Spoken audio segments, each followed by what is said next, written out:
and a glass tube was pointing at Matson's body. When the switch went in, there was a whining noise. And then a white light shot out of it. I know you won't believe this. When it hit the body, it went all soft. It was just like the bones had gone out of it. It just went all soft and kind of poured off the chair and onto the floor. Midnight, the witching hour when the night is darkest, our fears the strongest, and our strength at its lowest ebb. Midnight, when the graves gape open and death strikes. How? You'll learn the answer in just a minute in The Heavy Death.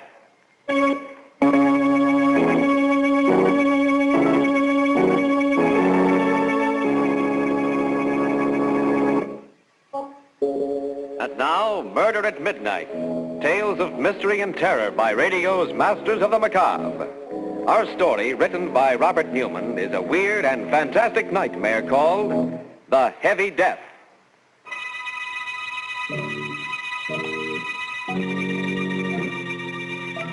A road just outside the small town of Medford. And running up at his face white and terror-stricken in the moonlight is a small, slight man. He pauses every once in a while, his breath whistling in his nostrils, listening, and then runs on again. Finally, seeing the two green lights of the state police barracks, he moans with relief. Runs in.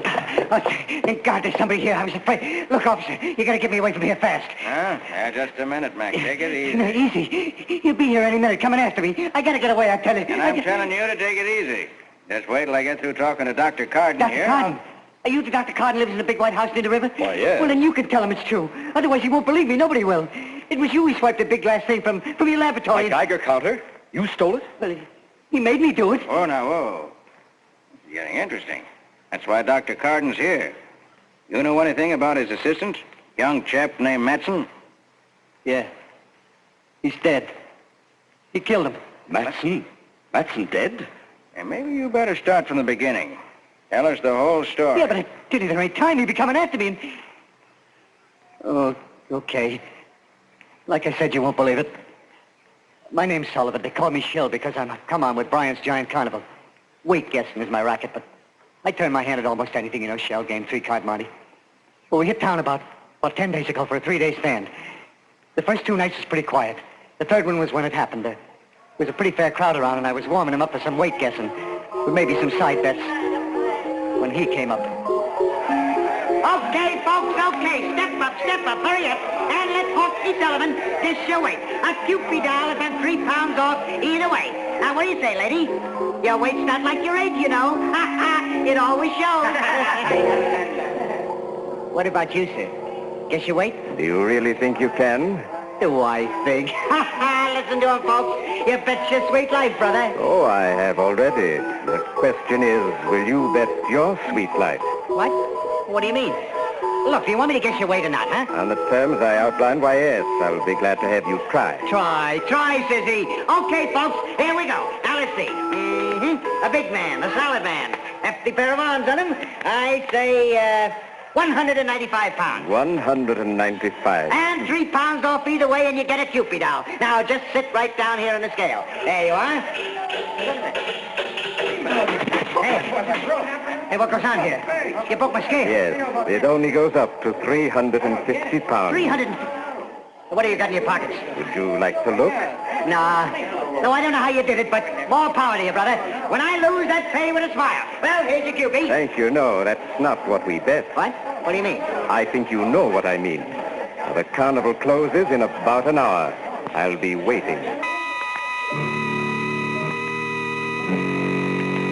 He went walking off, slow and heavy. The crowd stood around for a couple of minutes, gaping at the broken scale and talking. Then they all decided it was some kind of a gag and went on and forgot about it. For me, I couldn't forget about it. Somehow I didn't think it was a gag. There was something about him, the way he moved, the way he talked, that scared the pants off me. I hung around for a while, getting my stuff together, and then I looked up Rube Thomas. Rube's a big guy. Used to be a wrestler, and he was just closing up his Wheel of Fortune. Hiya, Rube. How are they going? Not bad for a one-horse town. How's it you? Oh, not too bad. Well, some wise guy busted my scale. Huh? Busted your scale? Yeah. Well, Rube, that's why I come over. He was a queer duck. just couldn't figure his pitch, but he said something about waiting for me when he closed up, so I thought... So you thought maybe you should have some protection walking down to the station. Yeah. That's a hot one. What is? You and your side bets. Well, don't worry about it. Ain't no one gonna lay a finger on you when you're with Rube Thomas. I helped Rube take down the wheel. But even then, we were about the last to leave the fairgrounds. We went out through the main gate. It was pretty dark, but I wasn't worried anymore. I'd never yet seen anybody Rube couldn't handle. Then I heard footsteps. Slow and heavy ones. And then... There you are. I've been waiting for you. Yeah? No kidding? This the guy? Yeah. Okay, Bub. What's the pitch? What's your racket? Racket? There's no racket. Your friend and I had a bet. I've come to collect. Yeah? Well, I'll tell you a funny thing about carnivals. When we pull up stakes and get ready to go, all bets is off. I'm afraid this one can't be called off. You see, I need him. You need him? Yes. You bet your life, remember? And you lost. You mean you... Oh, you're nuts. People who have thought so, but I'm not. Shall we go? No, I ain't gonna. Rube! Take it easy, Shell. I told you all bets was off, mister. Now you're gonna blow 'em, I'm gonna have to get rough with you. I wouldn't if I were you. No? Well, here's one just for luck. Oh, my hand. I warned you. Oh, you. I'll break your bloody neck. I'm sorry, I didn't want to hurt you. You won't believe this. Like you probably won't believe what happened afterwards. He didn't swing or anything. He just kind of dropped his fist on Rube's head. And he smashed in his skull like it hit him with a lead pipe. Good Lord, you killed him. Yes. Shall we go? No, I... Look at me. Into my eyes. That's right. Now remember this. You're mine. Mine to do it exactly as I wish. And you do exactly what I wish. Do you understand? Yes. Good. Then let's go. Something happened. Happened to me then and there. Something I ain't over yet. It wasn't just that I was scared, more scared than I've ever been in my life. It was something else. When I looked into his eyes, it was like I just plain didn't count. That no one or nothing did. Then I just had to do whatever he wanted, whatever he said. We got in his car and drove to your place, Doc, and we stopped in front of it, and he pointed at a kind of low building behind it. That is Dr. Carden's laboratory. And he has something there I need. A Geiger counter. You're going in and get it for me. You mean swipe it? Yes. It would take too much time to make one of my own, and as I said, I need it. Now, it's a long glass tube, about this size, with filaments inside it. Yeah, but suppose somebody sees me. Suppose somebody comes... Carden's away in Washington with that childish atomic energy commission of theirs. There's only Matz and his assistant, and he must be sleeping. If he should try and stop you, well, you'll have to take care of him. But remember, I want that Geiger counter. Like I said, it was like I was numb. Didn't have a mind of my own. I did it. Found an open window. Went in and got what he wanted. Brought it out to him. He didn't say a word. He just put it in the back of the car and we drove away. It was about 11:45 when we got to his place. A big rambling house at the foot of a mountain. He took me around the back through a kind of iron door and... Well, it was like out of Buck Rogers, the 25th century. Big glass tubes, dynamos, wires. He must have noticed me staring because he said... Go ahead, look around. There's equipment here that doesn't exist anyplace else in the world. Yeah, but what's it all for? And if I told you, you'd be even more frightened than you are now. By the way, what's your name? Sullivan. Shel Sullivan. I'm Dr. Vance. Dr. Brian Vance. Doctor? Of nuclear physics. Without doubt, the greatest scientist in the world today. Do you know anyone else who has been able to convert most of the elements of the human body into the heavy isotopes? Look, I don't know what you mean, but is that... Yes. That is why not only my weight, but the entire atomic mass of my body... What's that? Sounds like a car. Yes, but Coop... Oh, Matson. Must have heard you in the laboratory, followed us. Well, I was as quiet as I could, be honest. There's nothing to be worried or excited about. Hello, Matson. Vance, I should have known it was you. Should have known what was me? That stole our Geiger. You did an awful lot of strange things in your career, Vance, but this time you've gone just a little too far. This time I've got you dead to rights. I'm afraid it's just the other way around, Matson. What do you mean? What? Vance. You don't really think I'd let you or anyone interfere with what I'm doing, do you? You killed him, Of course. Drag him over there out of the way. There's a certain experiment I'm just about ready to try, and his body will come in very handy.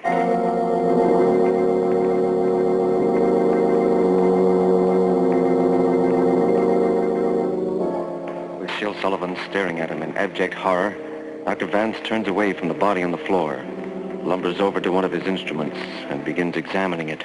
And far away, in the town's church steeple, the clock strikes 12 for murder at midnight.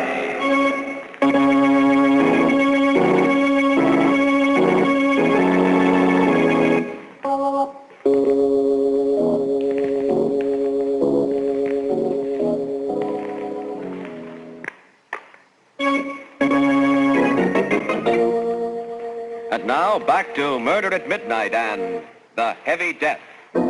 It's just a moment later. Sergeant Rowe and Dr. Carden staring incredulously at Sullivan as he pauses for a moment in his terrifying story. Then the trooper says, We did find Thomas's body out by the fairground, but it was an accident. Hit by a truck or something. You mean this Vance killed Matson just like that? Shot him without turning a hair. Sure sounds to me like... Dr. Carden, what do you think? I don't know, Sergeant. I do know Vance. I knew that he had a laboratory somewhere near here, and... Well, it's true that he probably knows as much about nuclear physics as anyone in the world. We tried several times to get him to work with us during the war, but he laughed at us, said that what we were doing was childish. Yes, but this other business, this changing himself, making himself heavy. Yeah, even his voice was heavy like. Is that possible, Doctor? Theoretically, yes, I suppose it is. After all, Professor Urey did it with hydrogen, made heavy water. And we've done it with uranium. Yes, but why would he want to do it? Why? There I can only guess. For all his genius, I've always felt Vance was a little mad. It's possible he believes that by changing the atomic weight of his body, he can make it immune to disease. Yeah, that's right. It's true. He said he was going to live forever. Well, go on, Sullivan. What happened after that? He made me help him do things around the laboratory. Wire and stuff like that. Seems he got tired pretty easy, and his hands was too heavy to do work that was delicate-like. Maybe that's why he needed someone else around. Finally, I couldn't keep my eyes open anymore, and I fell asleep in a cot in the corner. I don't know if he ever slept or not. If he did, I never seen him. When I woke up, it was around noon, and he had Matson's body propped up in a chair against just a kind of a silver screen. So you finally got up, eh, Sullivan? I was just going to wake you. Yes, sir. I'm kind of hungry, sir. Oh, yes, food. Well, you're going to help me with a little experiment first, and then we can eat. Yes, sir. What kind of experiment? You mean... Why, yes. An experiment on our friend Matson's body. And he won't mind, just a little calcium transmutation. First, we switch on our alpha generator here. Then we make a few frequency adjustments. What are you going to do? You'll see. Over there, stand by that master switch on the converter. When I give the word... Yes, sir. You let it climb just a little higher.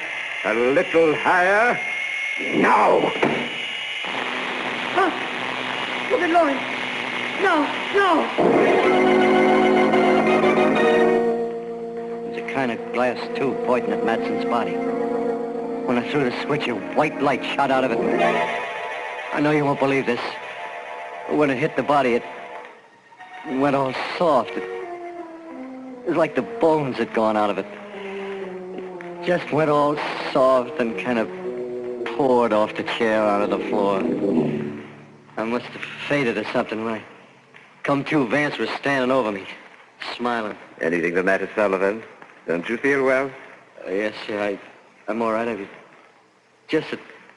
That was the most awful, most terrible thing. Sullivan, if you were a soldier and you saw that happen to the man next to you, would you feel much like fighting after that? What? You mean you're going to do that? I'd advise you not to ask too many questions. We'll dispose of the rest of the body later, but now let's eat. Like I said, it was just about a week ago. I can't really tell you what happened after that because I was in a daze most of the time. We worked, him showing me what to do, wire and solder and stuff. We ate. Sometimes he let me sleep. Then this morning it happened. I woke up at about 10. He was standing looking at this thing we've been making. Well, Sullivan, it's finished. Just a few adjustments and we were ready to go. Yes, sir.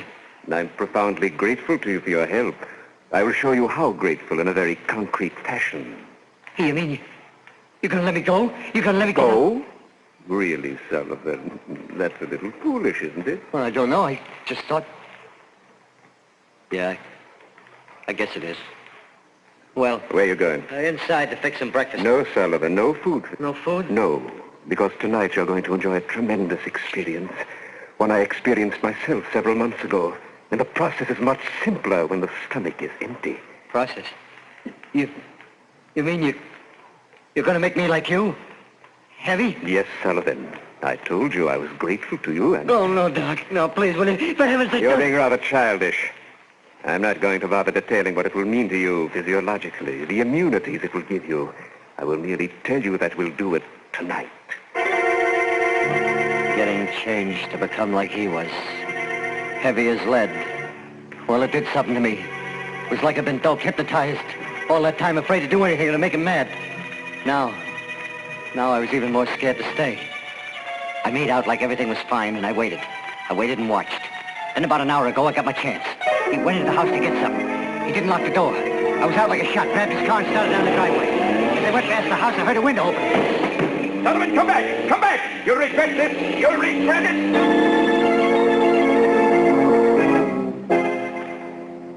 That's the story. I was so jittery, I went to a ditch just outside of town and had to run the rest of the way. I don't care whether you believe me or not, whether you think I'm nuts, what you do to me. I just want one thing. Get me away from here. Get me far away fast. Because he's going to be coming after me, I know it. Well, I'm not saying what I think. Not yet. What about you, Dr. Carden? I wouldn't like to say either. Knowing Vance, I believe he's capable of everything Sullivan told us. And theoretically, everything he described is possible. I told you, I don't care whether you believe me or not. Just get me away from here. I can't for an hour or so. Have to call Bridge and have them send down some men. Then we can really go into this. In the meantime, I'll put you in one of the detention cells. You'll be okay there. Are they strong? Really strong? Plenty strong enough to keep you in and anyone else out. Come on.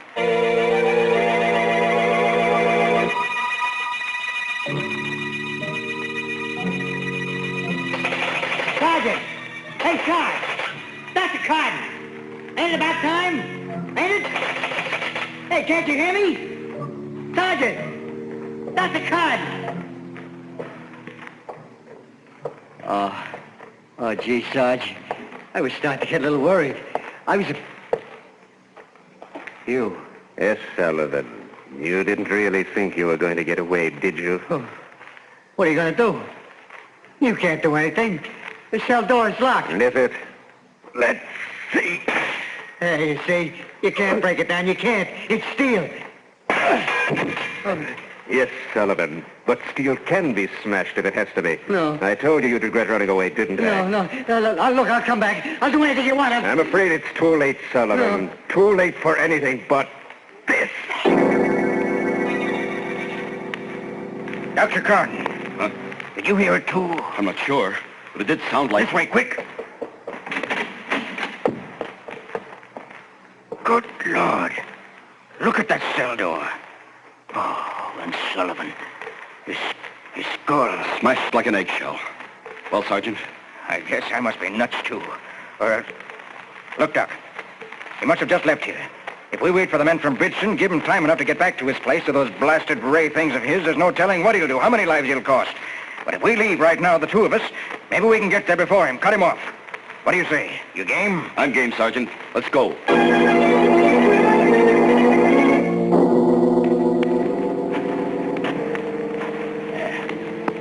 That must be it.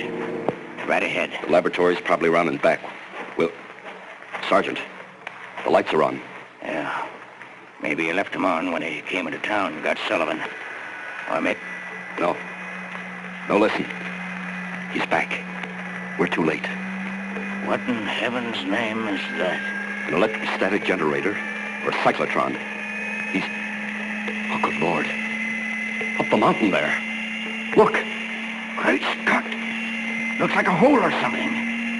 But it's moving. A neutron beam. Disintegrating. Eating its way into the mountain. He must have found some way of harnessing... Dr. Gordon, swinging its way. Must have seen us. Come on, run. No good, Sergeant. Seems to have a range of almost half a mile. But eating through solid rock that way. If it hits us...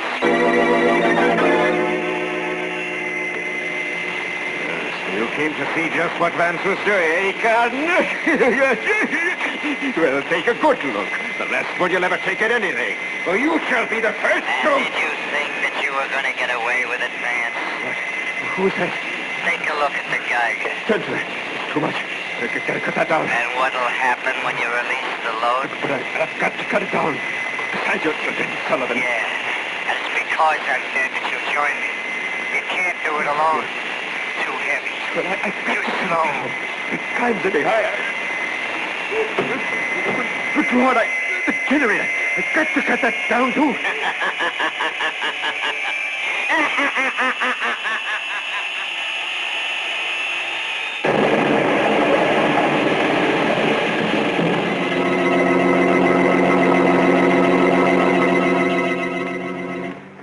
Dr. Gordon. Dr. Gordon, where are you? Over here, Sergeant. You all right? A little shaken up, but yes, I'm all right. Oh, the laboratory. The whole house. Look. Yes. What happened? Something got out of control. Too much centrifugal force, or the load released too suddenly, and the whole thing exploded. Now there are things that we'll never know. Except something we knew already.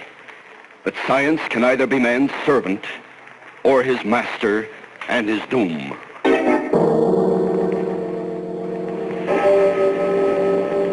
And as I stand there, gazing at the smoking ruin that were once Vance's laboratory, through the blessed silence comes the distant clang of the clock in the town's church steeple, for the second time, striking 12 for... Murder at midnight.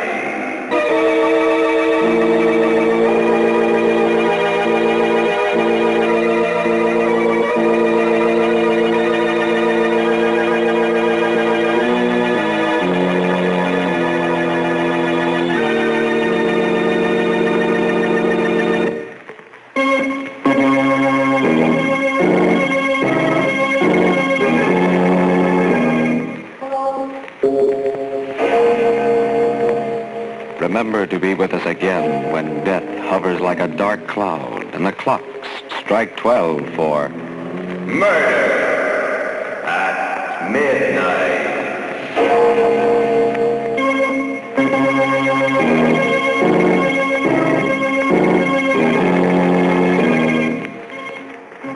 The part of Shill Sullivan was played by Frank Reddick.